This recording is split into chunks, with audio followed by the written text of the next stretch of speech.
right subconscious program to just market it so that it could just go haywire. And now you got the drill rap, so that's just putting out what already been there. Right. So now you just got the right tool to push it. Right. You know? Like they were saying about the internet, you know, a lot of people try to put it like the internet is causing a lot of killings, a lot of wars, a lot of beef in the communities. All right. Now, this guy, he probably around the same age as me, maybe older, but I think my generation is the last generation that grew up without the internet.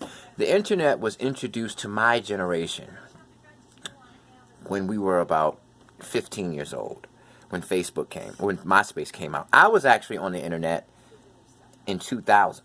That's when I got introduced to it. I got introduced to it before anybody else. I had somebody who was in IT at the time. They gave me a laptop, set it up for me, and I was the only person in my community who had internet access and a laptop.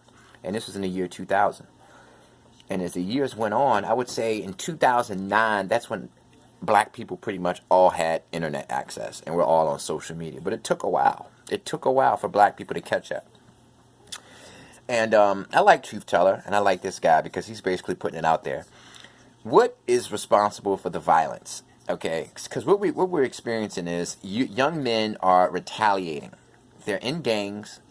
Their homeboy gets killed, so they have to kill their homeboy to avenge their homeboy. And then the social media aspect of it is marketing and promotion for your gang. You have to let the ops and let the public know that we just got revenge for our homeboy. We have to let everybody know, hey, even though we just took a loss and our homeboy was just murdered, we're going to get them back. So I think the social media aspect thrown into the mix has made things worse because now everybody is so conscious of how they look. Everybody wants to be tough. Everybody wants to be superior. And social media is a day-by-day, second-by-second accounting of what's going on, you know. And people want clout, as they say. They want to be famous on the internet. They want to get recognized on the internet for being a gangster. And I just think a lot of it, I don't really think it's that deep anymore.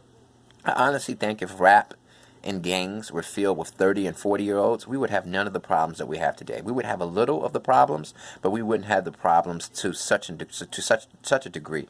The problem is the youth. People from ages 14 to 28.